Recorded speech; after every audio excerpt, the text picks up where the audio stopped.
Welcome. So today I want to try to do a speed run on openingtrainer.com and start at 1,000 and I don't know, go up to maybe 2,000, maybe a little higher. We'll see where it gets. I just found out about this program the day before yesterday, so I'm by no means an expert on it yet, but I'll kind of explain it as I know it as we go. And my hope is that we can use some of the golden rules of the Colle to get decent positions without having to memorize all kinds of crap. And so I'm going to do a video here in the near future on the golden rules of the Colle. Had a friend play a game that I think would be very useful to go over, and it exhibits a bunch of the rules of the golden rules of the Colle. But without rambling any longer, let's get started. So I have it set up so that it automatically plays D4. And then how this works is the computer will choose moves that were played by humans on Lichess. So it uses the Lichess database. So it's not like the computer using, math or whatever to come up with moves. It actually uses moves that were played in the rating band of, like right now we start out at 1,000. So these are moves that were played in the 1,000 to 1,200 range on Lichess. Now note that I don't know exactly, but it'd probably be about 800 on chess.com. There's usually a couple hundred points difference, I believe. But in our Colle, we're just going to set up as we do. And now we have an interesting thing because we have elements of the Chigorin and elements of the Anti-Colle. So what we're going to do is we're going to use the golden rule of the Chigorin, and that rule, general rule of thumb in our Colle, is that when they play a Chigorin setup, which is when they play knight to c6 before they move the c7 pawn, we want to pin it with bishop b5, and then if they kick us, of course, we'll just take it. If they don't, we follow it up with a quick c4. But in this case, we're going to take it, and we're just going to follow it up with the quick c4. We don't care that we get tripled pawns here. And now what we're going to do is we're going to put pressure on this pawn here with ideas like, like so. So let's do that.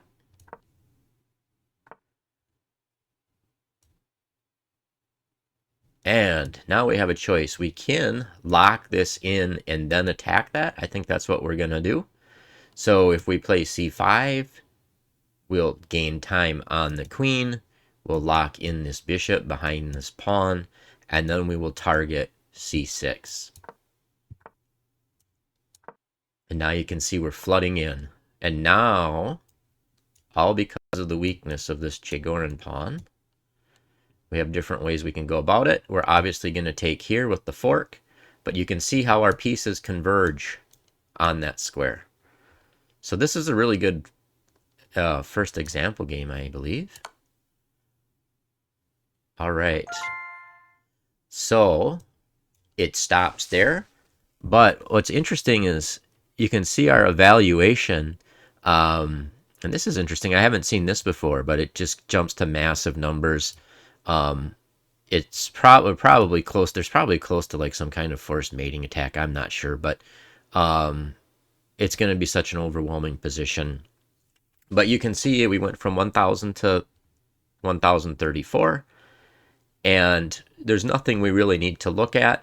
We'll get to the point where I'll show you what I kind of think is the value in this opening trainer program, is when we kind of miss opportunities, and we'll look at that as we go later.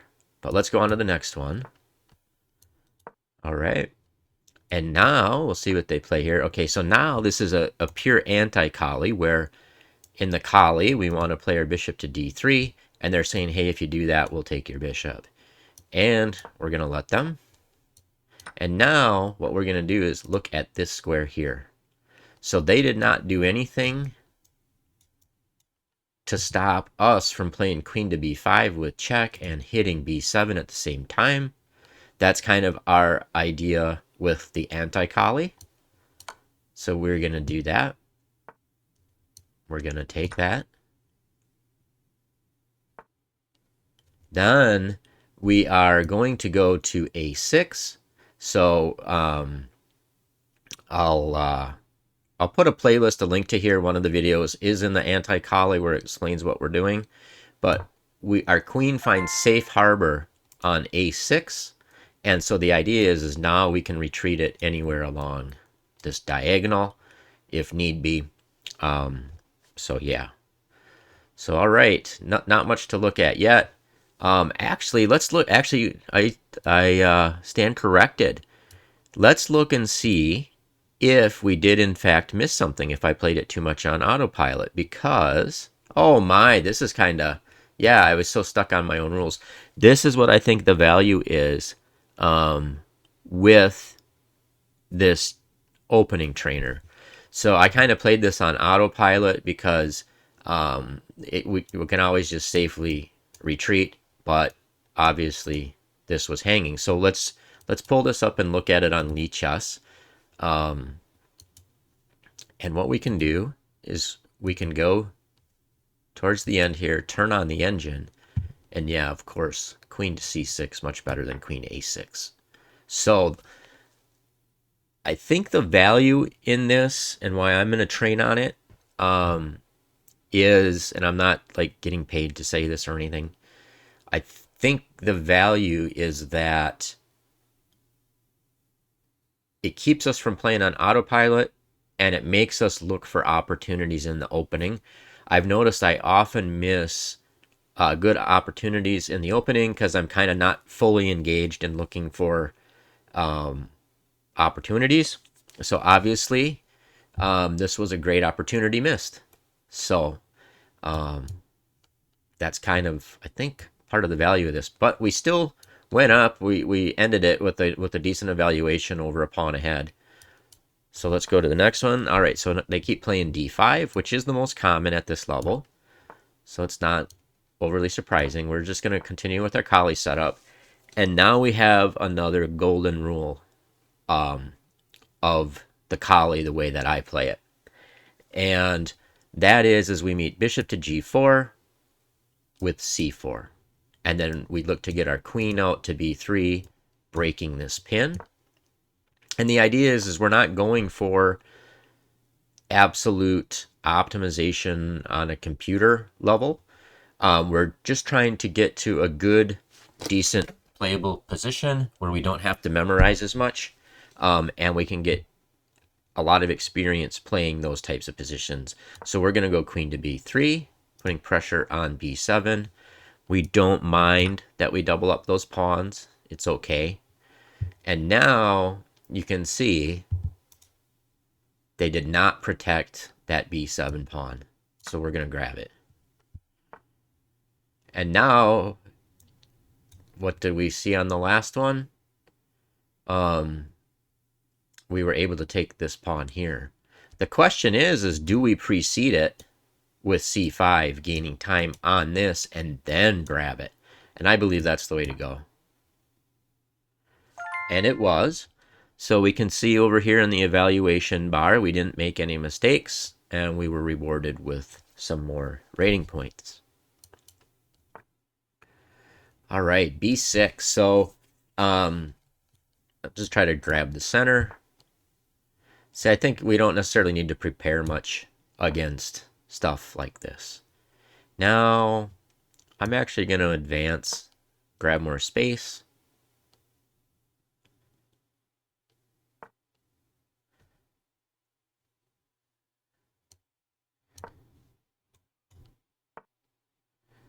All right, so now we notice, should always look at what weaknesses are created. This is an obvious weakness here. And notice how this bishop also converges on this square. So that if we play queen to h5, if they try to play g6, we can take. If they take with the h pawn, then we will take the rook. So that looks pretty juicy. And we will do that.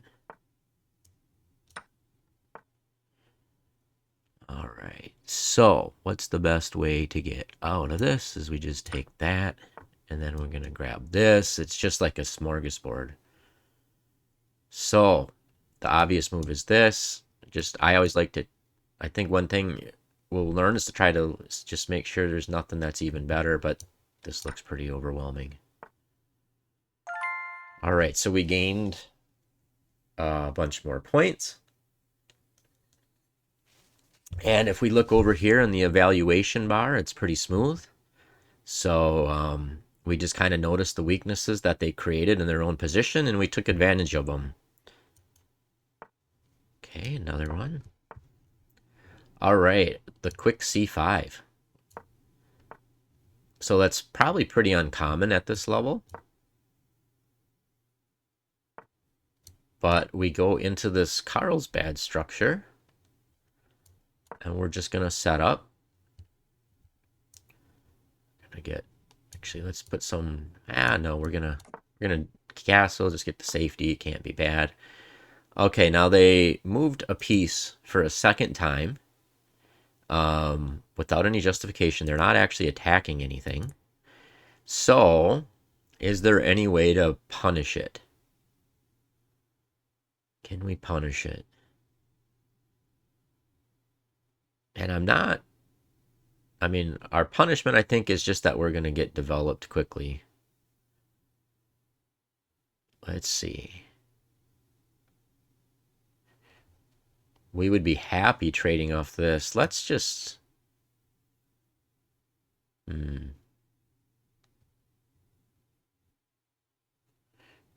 Let's play this. Okay, now they've further weakened their position. So one interesting thing is we could potentially take their... now that doesn't quite work yet. But notice how we have the same weakness as the last game. So if we can find a way to exploit that, that would be good. I think I'm going to actually go here. And then we could potentially think of kicking the knight, maybe. Okay, so they're just going to try to bull forward in the center. So that does put protection on that knight. Maybe we should have kicked that knight first. That is, and now if they go forward, they're threatening a fork. So we're pretty much compelled to take that, I believe. And now we're going to get hit with this fork, aren't we? So, but I think we're going to have this move here at the end that may save the day. Let's think. Maybe it won't.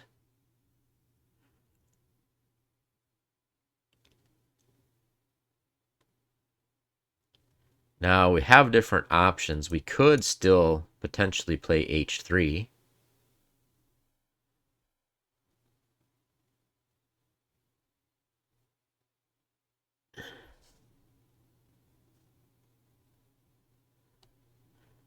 The other thing too is their king is still in the center, so if they came forward, if they rolled forward with this pawn, we could potentially still pin.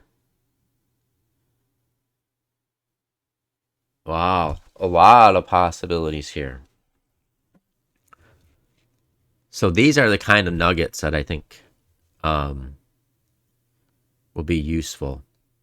Because the other idea too is we could exchange on this and then pin it and play f4. I think that's what we're going to do. Oh, and it does not like that. So we lost points, as we should. So let's analyze it and see where we went wrong.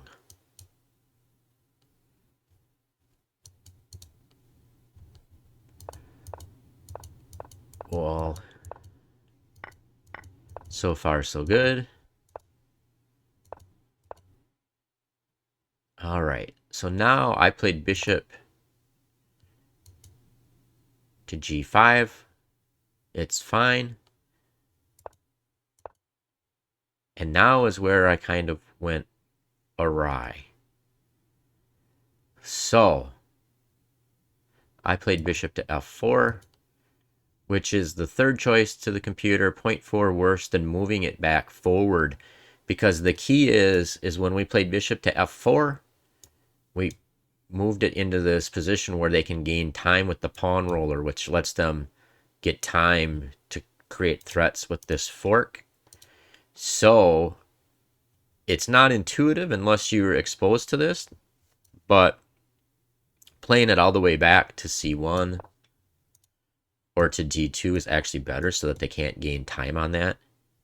So I think that's kind of the key takeaway from that. So the idea is to take something away from these games if we can, if we don't play optimally, and then have those kind of ideas, build them up in our head over time. If we get really good ones, we can put them into flashcards on Anki. But this is very good. This is a very good one to know. So let's move on. I think that's my key takeaway. I want to get, the key is I want to see if there's at least one main thing that I can take away if I play the puzzle poorly. All right, going with our standard Colle setup. They put pressure on d4, so we'll play c3.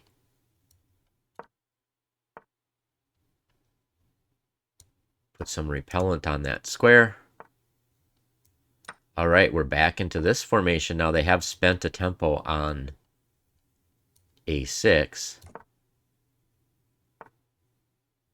Now, we can do two things. We can jump into this hole and potentially play f4 and then the other knight there and set up like a stonewall structure. I think that would probably be pretty good since they've wasted a bit of time. It would be nice if we get this outside of the pawn chain first, because then it would be like a souped up version of it. But I think, let's see. Let's jump in there. This will be a good one to learn from. Now, we'll bolster that. All right, now this is, that was a bad move by them because, let's pull that up. If we go to the end, this is another golden rule of the Colle. If we can get a pawn on e5, that's usually great for us. So we're hitting this defender of the h7 square. So now they got to move that away. We'll put it on and see what the best move. The best move is actually knight to e8. And you can see we're a lot better here. We can even come out here, converge on that. So they have to start creating pawn weaknesses. Slowly move our pieces over to the king side. That's kind of the cool thing about the Colle is you'll often end up in kind of positions like this where black can quickly end up in trouble, you know, seeming like they didn't play too bad other than wasting this move with a6 and not understanding that they shouldn't take there. So we give them opportunities basically to play bad moves. All right, let's keep going. Okay, the Chigorin. So our golden rule on the Chigorin, oh, interesting. The golden rule on the Chigorin is that we meet knight to c6. Before the c-pawn's been moved, we meet it with bishop to b5. And let's see. And we follow it up with c4. Now we will take. And ooh, okay, so now this is interesting. We have choices here. This is okay. So normally we would note, okay, they did not protect that bishop, right? So the easy thing is to just grab that bishop. The other thing we're noticing down in this level between 1000 and 1200 is that they're frequently opening up this diagonal. So the question is what's better? Are we better off grabbing this? Or are we better off coming here? Because this is checkmate if they don't do something about it. So they are forced. They're forced to play g6. And then we can play knight takes g6. If they play pawn takes g6, we do queen takes rook. So, which one is better? That's the question. But I think the important thing is that we recognize there's an opportunity here, and that we pounce on it. And I don't want to spend tons of time calculating, because I'm trying to build up the pattern bank. But this would also be a good program to work on calculating, because we could calculate which one is better. I actually kind of prefer grabbing that rook, getting a pawn in the exchange instead of the piece, just because then we get the king on the run. So I'm going to play this. Oh, wow, this is a lesson. So, obviously taking this was better. Let us go in and see what their defense was. So there was some kind of defense that I am not seeing. So we'll go to the end, we'll go back a move. Now this was the obvious move, and it's just clearly winning. In a game, if you have any question, just take the free piece, because you gain time on the queen. And then you bring it back onto a dominating position. Oh, that's kind of an interesting point, is that they have to do something, right, with this queen. And then we come back here and we still have the same threat. But let's look at what we played. Queen to h5, g6. Now my thought was I just take here. Oh, so I missed a move. I totally missed knight to f6. Look at that. Didn't even consider that move. So that's good training in itself. Kind of embarrassing to move that. But we learned something. So on to the next one. Another Chigorin. Now this Chigorin is really common down at this rating band. So we play bishop to b5, followed by c4. And if they take it, we can just go ahead and go straight back in to taking it. Get developed. I think we put it back on an active square. Now we are happy to trade off these bishops. We'll take with the queen so we can put our knight on the more active square and not be forced to put it on a redundant square. All right, so let's see. Bishop to, well, interesting, bishop to d2, it didn't like that much. So let's see what we had better.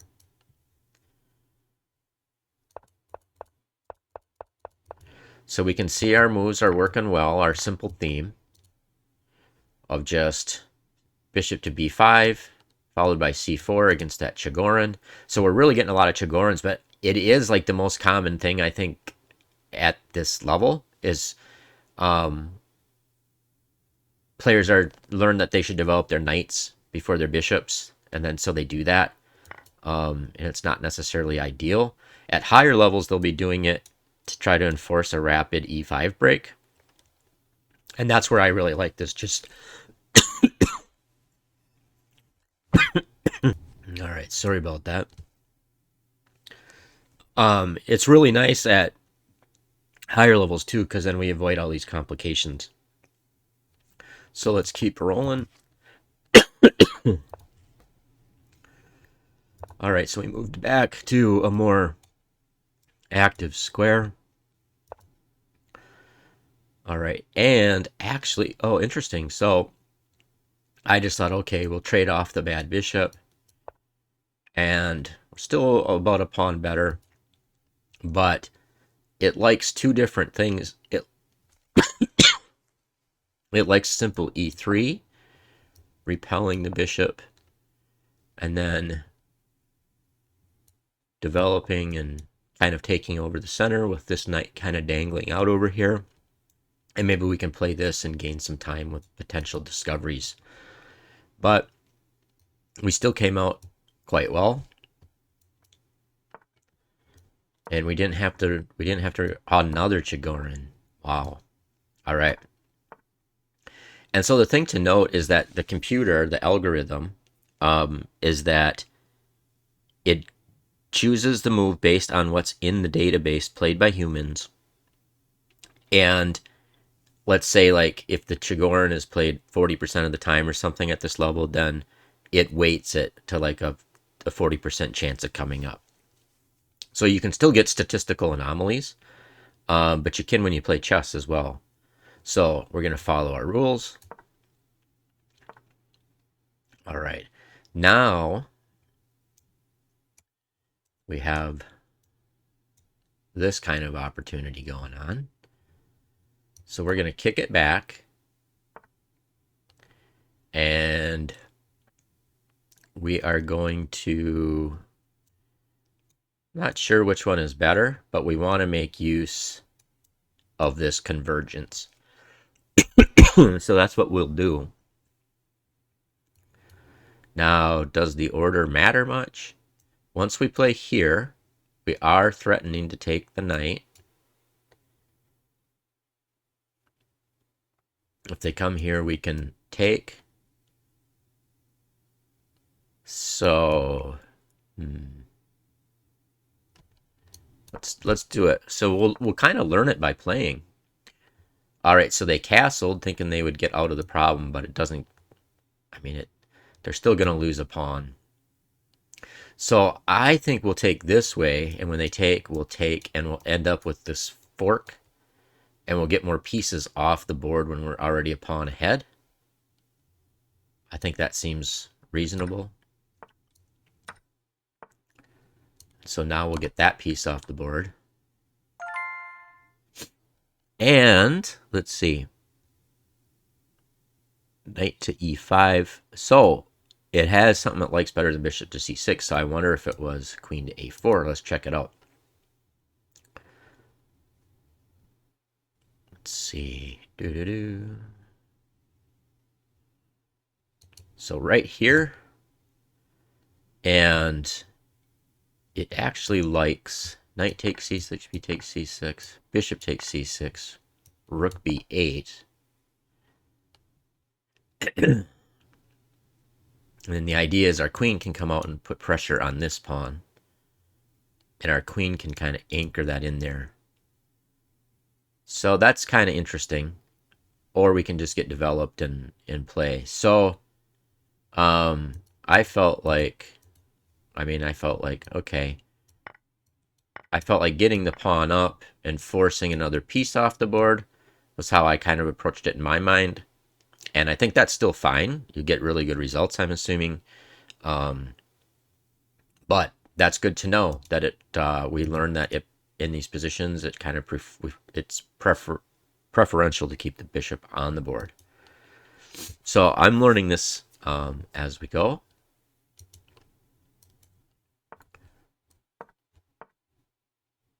Ooh, interesting.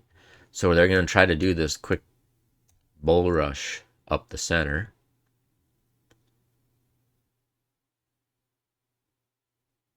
So how are they going to further prepare it? My guess is probably maybe like this. So I'm wondering if we bring out our bishop here to put more support on e5. I know that previous example that didn't work out well, but it was a bit different. Or do we play e3, and if they play knight to c6, we play bishop to b4 Chigorin style, and just argue that, well, if you can't force that through, you've wasted time. Let's just do it with our traditional Colle to see if it's kind of resilient against everything, and we'll do what we said. And we'll do our golden rule, bishop b5 followed by c4. And all right, they're busting like right away. So this pawn is unprotected. If we take this pawn, hitting the knight, we would exchange there.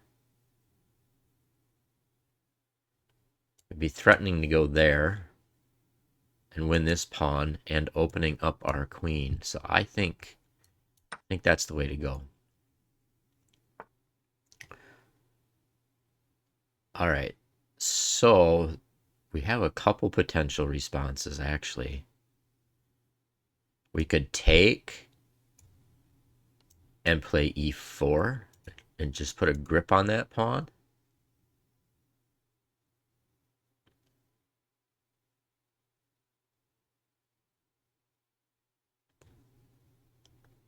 Yeah, let's do that. All right, so it liked that. So once again, bishop d5, c4 was the medicine. Ooh, the Englund Gambit. We meet knight with knight, and I got to spend some time and learn this a little bit better.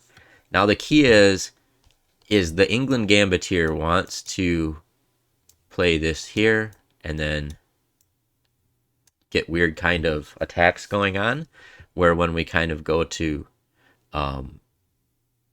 break the check, we're kind of forced to lose something. But we're gonna knight to c3 is kind of the antidote to that. And so now we can actually, if we want to, I believe we can play bishop to f4 and try to hang on to it. I like to not be super greedy and just play e4. And now we'll get dinged a little bit because it's obviously not the perfect way to play it, but we'll take back this way, put our queen on c2, and just try to get a position that the Englund Gambiteer doesn't like. Now the question is can we already put some kind of pressure on the position like this? They come here. It might be a bit premature. I think the key is let's focus on safety. And once we get castled, we'll have this threat in the air. And we have to decide if we want to... Looks like it could be nasty already. So if we go here, knight to d5, will they take on b2? And does it matter? They can't right away. Obviously, we take the queen. I don't think they have time because we take with check. So, nice. So, one thing I've learned by using this opening trainer is that this knight to d5 can be very potent against the Englund Gambit. And so by using this, I was able to put that on my radar. Because we're going to take that with tempo, right? And we're hitting the queen at the same time, so they can't, like, I don't know, there's nothing they can really do. So we're up to 1200. So maybe I won't be going all the way up to be quite a long video if I go too far. So maybe I'll do like a series of shorter videos.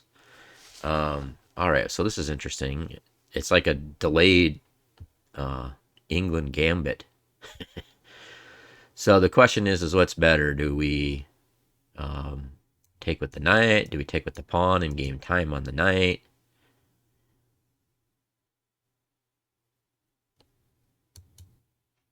If we take with the pawn, they can't come here. If they come out here, we hit it right away, I believe. I like taking with the pawn and asking them where they're going to go. So they want to come potentially like this. I'm not sure, but the knight is still hanging, so I'm not sure what's going on. But remember, this was a move that was actually played at this level in the database. So let's actually grab the knight. Not sure what they're doing here. Now we could just play knight to c3. Our knight is blocking this convergence. And play knight to c3, threaten to come here, trading off another piece. Let the bishop continue to protect b2. I'm actually I kind of like that. And then now I think we just get another piece off the board.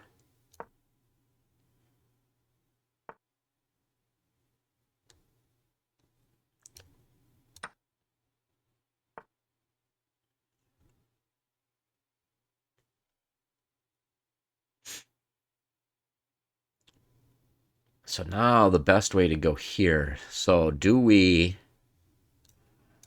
develop and then just fianchetto over here? Have this compact thing where I'd like to see if we could gain more time somehow, but I'm not seeing an immediate way to kind of like really punish what they've done. So I'm going to play that. They're not really putting any pressure on us. And we could either castle queenside, go like here and castle queenside. It's a little bit riskier, but at the same time, like, we're not behind in development and we're up a piece and maybe we just attack them. The safe way is to just go G3, bishop to G2 and castle. And we have like this real solid, unassailable position. Let's live a bit risky and go here. Yeah, so we did pretty well there. Maybe we'll see if we can get up to 1300, and then maybe we'll go like 1300 to 1600 and 1600 to 1900 maybe. Yeah, because we're like 40 minutes already, but we're getting some of these golden rules, and that's been quite nice. The Englund Gambit again. All right, so now this is a different way that they play the Englund Gambit, and let's see, we're going to, we welcome that. So I think we're going to play, I can't remember if we play E4 here. I think we play E4. And when they bring their knight out, or do we bring our knight out? They bring their knight out and then we go here. And basically we want to induce them to go into this kind of thing. Because the Englund Gambitier, despises endgames. They want to just get a quick attack. They want us to take that and let them develop with time. And I'm totally having a brain fart. I can't remember if we play E4 or knight to F3 here. We play knight to C3 when they bring their queen out here to block this check. And so I think we can just play E4. All right, so if they go into that, that's fine. I guess maybe we should have played knight to F3 just to kind of pile up on that square. I believe that's what we were supposed to do. But we still have a decent position. We'll kind of put pressure on their weaknesses. Okay, now this just hangs this pawn. So notice how we can just take here and then here.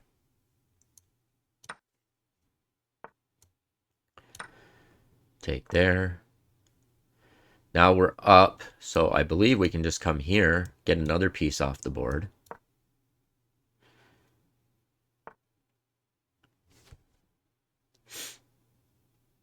All right, we'll get developed and castle on the queen side. If he tries to fianchetto, this protects this, and it allows us to pile up on that. All right. So, let me look.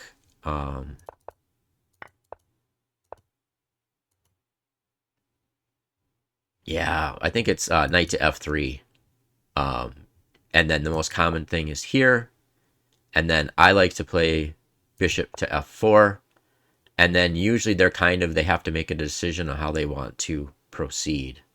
So at some point, they'll usually either take or let us hang on to this pawn, but then at least they don't have all of like this pressure built up.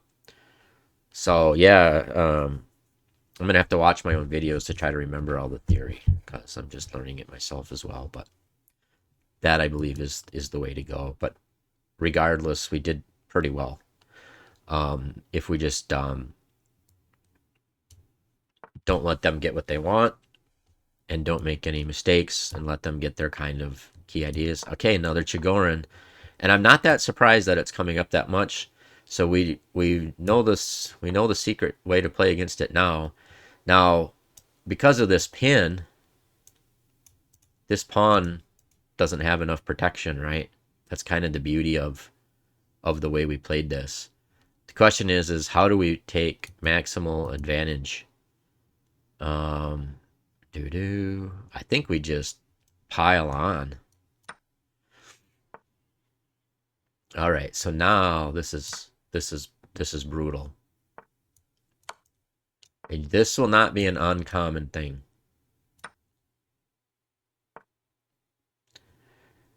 All right.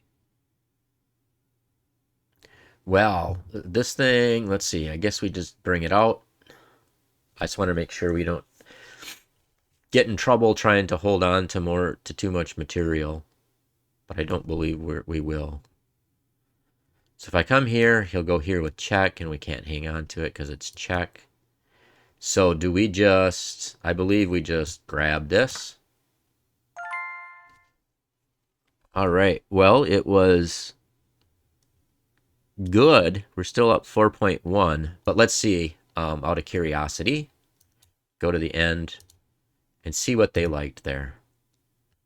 D takes C5. Yeah, I was considering that as well.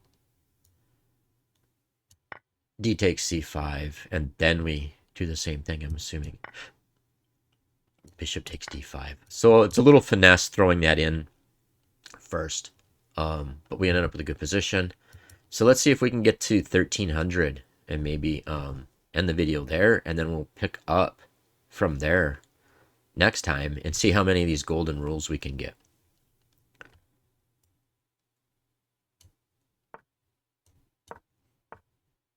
All right, an anti-Colle. So we take and grab. Grab. All right, so let's see if there's a really good way to punish this. Because note that we may be able to jump in here too. I think we will do check. And now we can jump in here.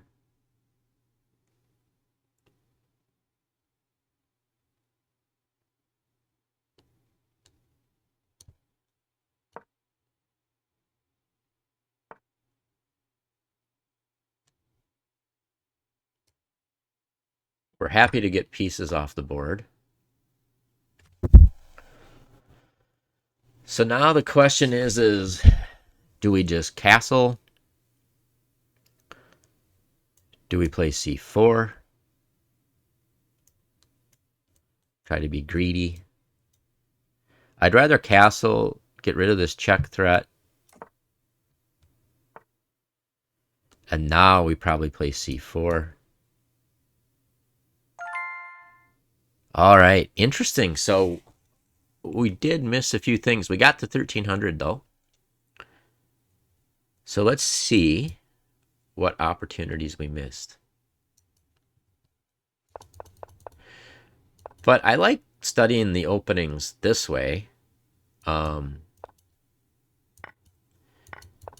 So you can see our Anti-Colle response works like a charm.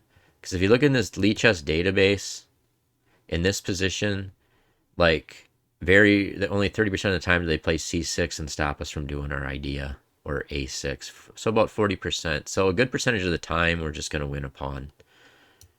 And I'll show you another way that this more commonly comes up as well. But you'll see it often where they haven't played E6 yet, and they have knight to F6 on the board instead, and then they play E6, and they just allow this.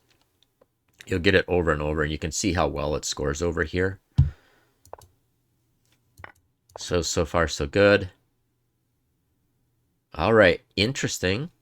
So we're still okay. Queen C6 is fine. It shows us this additional idea of B3, which is a good one to put in the memory bank. So our general way, normally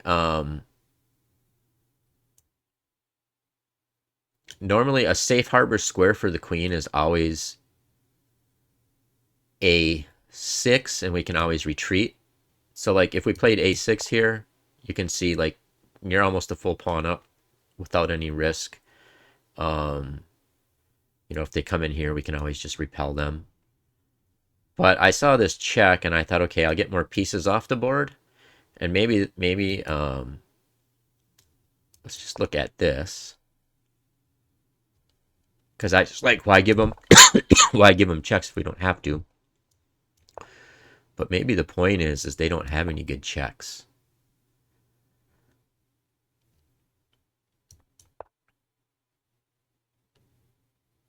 And I want to look at,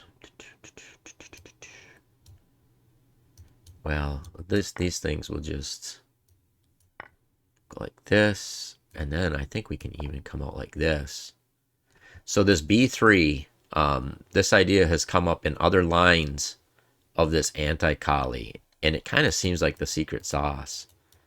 So I think this B3, because we threaten to get rid of their good dark squared bishop, which if it's on D6 attacks over towards our king once we kingside castle. So I think we'll stop there.